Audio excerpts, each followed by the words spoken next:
So ayan mga boss, dahil sa dami na nanghihingi sa akin na reaction video regarding nga dito kay Cherry White tsaka kay Boy Tapang at yung love triangle nila ni Pacboy mga boss, no?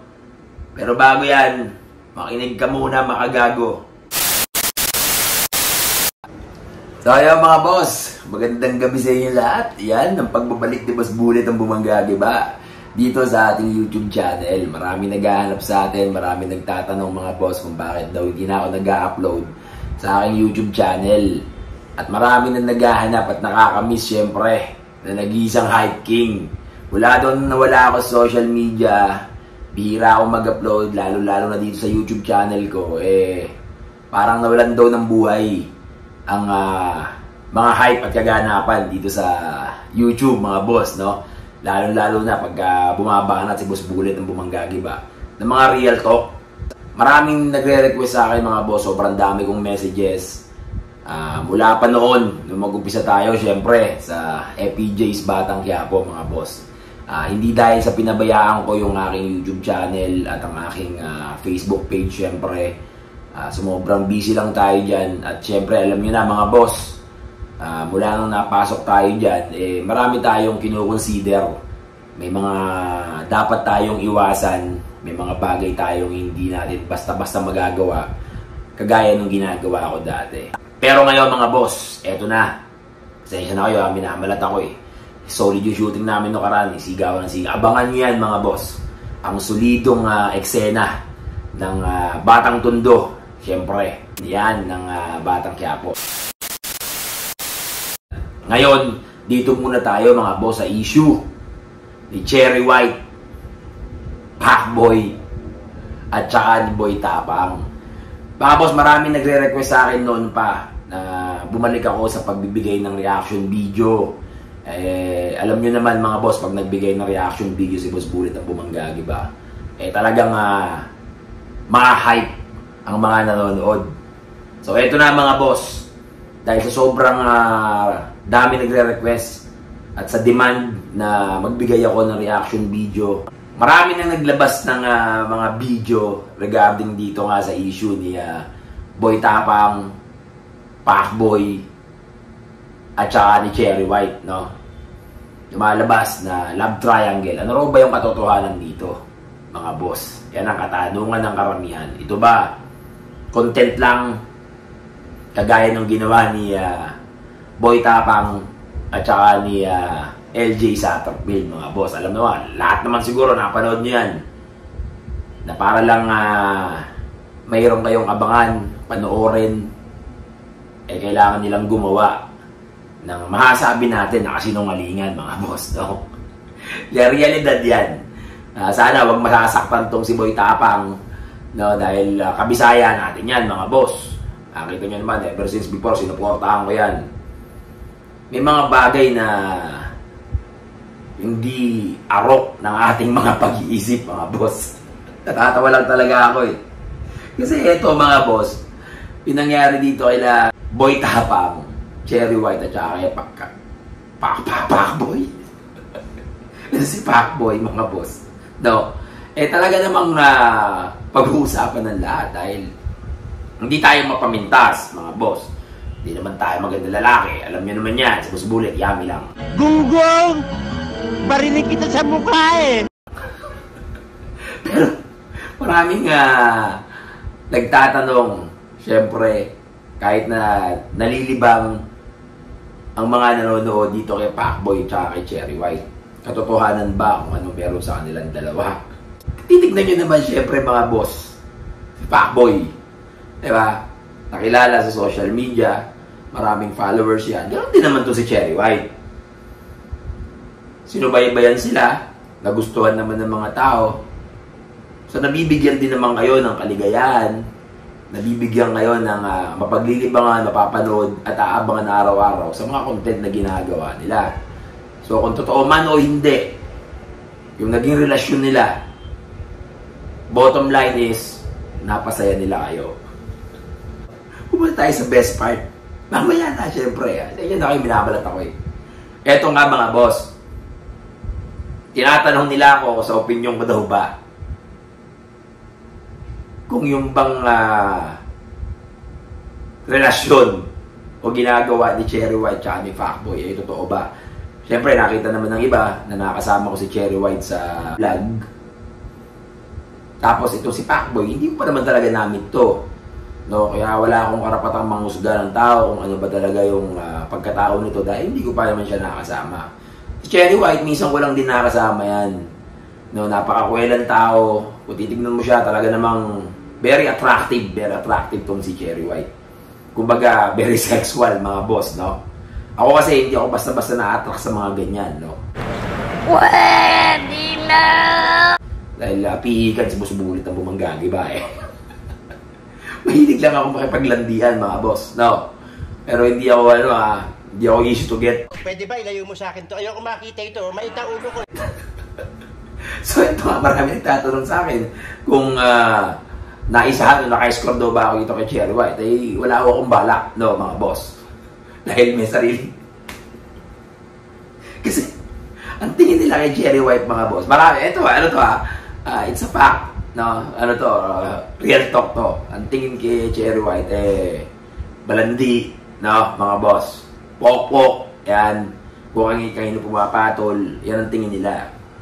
So, kung ano yung nagiging tingin nyo sa kanya at ginagawa niya sa social media, mga boss, yun yung karakter niya. Hindi ako para sabihin sa inyo kung ano talaga siya at kung sino talaga siya dahil hindi ko naman lubusang kilala si Cherry White. May mga social media influencer, may mga bagay kaming ginagawa, no, na para sa ikakasaya ng mga tao. Respeto para kay Cherry White tsaka kay Fuckboy, kahit hindi ko pa na-meet si Fuckboy. No, makikita naman natin yung sincerity, no, nung paghingi ng tawad ko no, closure para dito kay Fuckboy. At si Fuckboy naman, nakita nyo, paiyak-yak, palalo pumangit tuloy.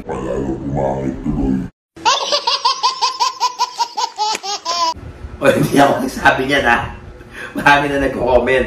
Tsaka tanggapin naman natin. Ako naman, sinasabi ko naman, hindi mo na ako maganda lalaki. Di ba? Yummy lang. No, siya maraming sasabi, paano papatulan ni Cherry White yang si Fuckboy? Nakita niyo may itsura niyan. Ginagamit lang niya yan kasi nga dahil para sa content. So kung ginagamit man ni Cherry White si Fuckboy para sa content, parehas naman silang nakinabang doon, mga boss. At sa side naman ng mga viewers, nakinabang din naman kayo. Bakit? Dahil meron kayong inaabangan at pinapanood at sinusubaybayan na talaga namang nabibigyan kayo ng ngiti, no, tawa, or kung meron man naiinis, pinapanood nyo pa rin, nalilibang pa rin kayo sa tambalang Fuckboy tsaka Cherry White, no? What? Bro, what are you talking about, man? Mapunta naman tayo dito kay Boy Tapang. Ngayon, kay Boy Tapang, mga boss, eto nga, lumabas ang video nitong si, alala nyo na to, si Makaulul, di ba? Ulul talaga yan eh. Eto, umalat na naman. Siyempre, alam nyo naman yan. Babalat ng babalat yan, mga boss. No? Kahit sabihin pa natin dahil kaibigan niya tong si Boy Tapang, nagkaroon sila ng magandang pagkakaunawaan dati dahil nagkatulungan sila on both sides. Pero at the end of the day, fact is a fact. Content is a content, mga boss. Diba? Mamaya tayo mapunta dyan kay Makaulul. Ngayon si Boy Tapang, sinasabi na, eto nga naman, mga boss, naging tanga na naman daw. Dahil nga sa pasok dito kay Cherry White. Mga boss, hindi naging tanga si Boy Tapang. Or na naman, ang gagaya ng sinasabi nitong si Makaulul, no? Dahil, umpisa pa lang, alam ni Boy Tapang yung ginawa nila na content nitong si LJ Satterfield, mga boss. Ngayon, kung nahulog man siya ron, umasa, kasalanan niya na yon. Bottom line is, bago pa lang nagsimula, alam niya na kung ano yung kahinatnan nung ginawa nila, mga boss. Ginamit daw siya nitong si LJ Satterfield, di ba? Ginamit siya ni LJ Satterfield kasi nagpagamit siya. Dahil alam din naman niya na meron siyang mahihita dito kay LJ Satterfield, which is pag-uusapan ng lahat. So, given na yan, kailangan nila mag-isip ng kanya-kanyang pakulo na para mag-trending at panoorin. Hindi naman talaga namang kinagigiliwan. Maraming natutuwa, naiinis. Mga supporters niya, syempre, naging masaya para sa kanya. Although alam ng iba na kung totoo man yung relasyon nila, alam nilang ginagamit lang siya. Nito nga si LJ Satterfield.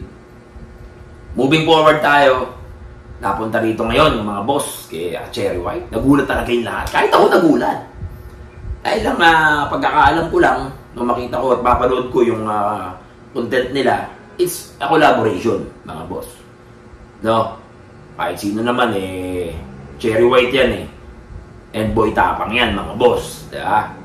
So, napakagandang tandem yan. Ngayon, kung tatanungin nyo ako, marami na nagtatanong sa akin kung totoo ba yung relasyon nila dahil nakikita raw ng karamihan na meron pa silang halik-halikan. Gusto mo? Damn! No? Mga boss, hindi ko sila nakakasama. Hindi ako pwedeng manghusga at hindi ko pwedeng or jump into conclusion, no, kung ano yung ginagawa nitong dalawa. Ngayon, mga boss, kung yung ginagawa nila isa content, kayo na, bahala mamusga kung susubaybayan nyo. Excuse, maga talaga yan, alamunan ko Pinagbigyan ko lang talaga kayo. Ngayon, kung totoo man na na-inlove or nahulog itong si Boy Tapang dito ng aking Cherry White, mga boss tao lang. Diba? Walang masamang mangarap. Lalo-lalo na kung mahuhumalin ka o mahuhulog ang puso mo o kalooban mo sa isang Cherry White. Hindi natin masisisi si Boy Tapang. Tao lang yan Mas lalaki. Sino ba naman ang hindi mahuhumaling sa isang Cherry White, di ba? Kung ibabase natin kay Boy Tapang. No, para sa akin, hindi naman talaga maganda lalaki, mga boss. Kabisaya ko yan, ha? Hindi kita tinitira, Boy Tapang, ha? Hindi kita tinitira. Yan, ano yan? Realidad yan. Tanggapin mo yan, ito nga si, si Makaulol nga, kung bumana, di ba? Sabi niya, pumatol ka sa, sa pangit. Gumamit ka ng pangit. Tantado talaga ito, Imbis na, umanap ka ng pangit, ito naman, gumamit ka ng pangit. Kung yun ang tingin sa'yo, wala ka dapat ikasama ng loob.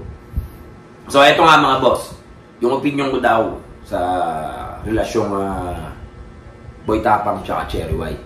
Para sa akin, bigyan natin sila ng pagkakataon. Diba? Si Cherry White, mga boss, niya, di masasabi dyan na ginagamit niya si Boy Tapang dahil may pera si Boy Tapang. May pera din to si Cherry White, mga boss. No? Ngayon, kung ginagamit nito si Boy Tapang para sa another, kasi baka mamaya niisip ni Cherry White na umay na kayo dun kay Marami naman talaga na umay na. Diba? Yung Cherry White, tapos Pacboy, diba? Dungis tignan diba? Gagoy nyo, mga tanga! Ang dungis tignan Diba? So siguro itong si Cherry White, siya yung unang naumay. Naumay, naghanap naman ng iba. Naghanap naman ng kumakain ng tae, mga boss.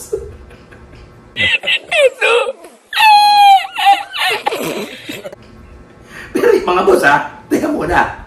Mamaya, magkagalit sa akin itong mga followers ni Boy Tapang. Hindi ko pinipintasan katotohanan niya. Totoo naman yan dati kung ano-ano kinakain niya si Boy Tapang diba? Pero para sa akin, ano niya yun, content niya yun.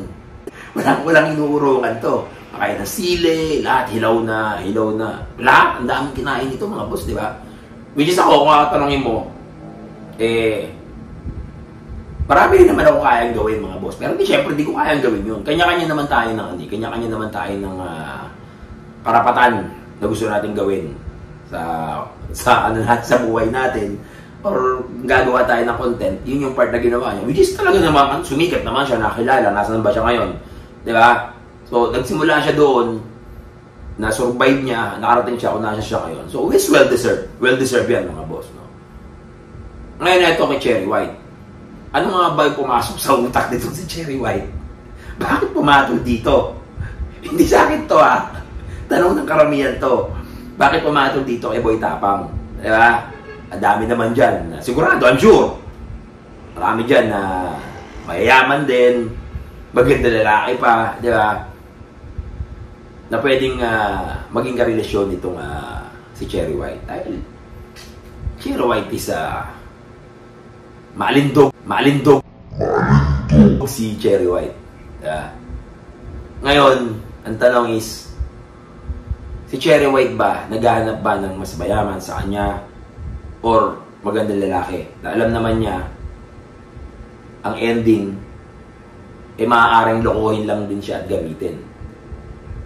So, doon na siya sa wala siyang kaagaw, mga boss. Di ba? Doon na siya sa wala siyang kaagaw. Ngayon, eto nga, ang daming nag-comment. Siyempre, trending sila. Ang daming gustong malaman kung ano nga bang tunay na kaganapan dito kay Cherry White at Boy Tapang. Para sa akin, mga boss, subaybayan nyo na lang. Abangan nyo kung ano yung mga kaganapan sa pagsasama ng isang Cherry White at isang Boy Tapang. It's a free world, mga boss. Pwede nilang gawin kung ano yung gusto nila as long as na hindi nila kayo tinatapakan, hindi nila kayo napeperwisyo. Para sa akin, suportahan na lang natin sila. Yeah, boy. At the end of the day, nasa inyo naman yun kung gusto nyo silang panoorin o hindi. Kung di kayo sang-ayon sa ginagawa nila or sa relasyon guno nila, huwag nyo panoorin. Pero para sa akin, very exciting. Marami kayong pwedeng abangan, maraming pwedeng maganap. Kung gusto nyo malaman ang katotohanan, subaybayan nyo hanggang sa uli ang ginagawa nitong si Cherry White at si Boy Tapang. Ngayon, kung totoong nagmamahalan sila, totoong mahal ni Cherry White, totoong mahal ni Boy Tapang, nagmamahalan silang dalawa, maging masaya na lang tayo para sa kanila. Why are you running? Why are you running? Ngayon, marami magtatanong. Hindi ko sasagutin ngayon yan, mga boss. Ayoko mag-spoil.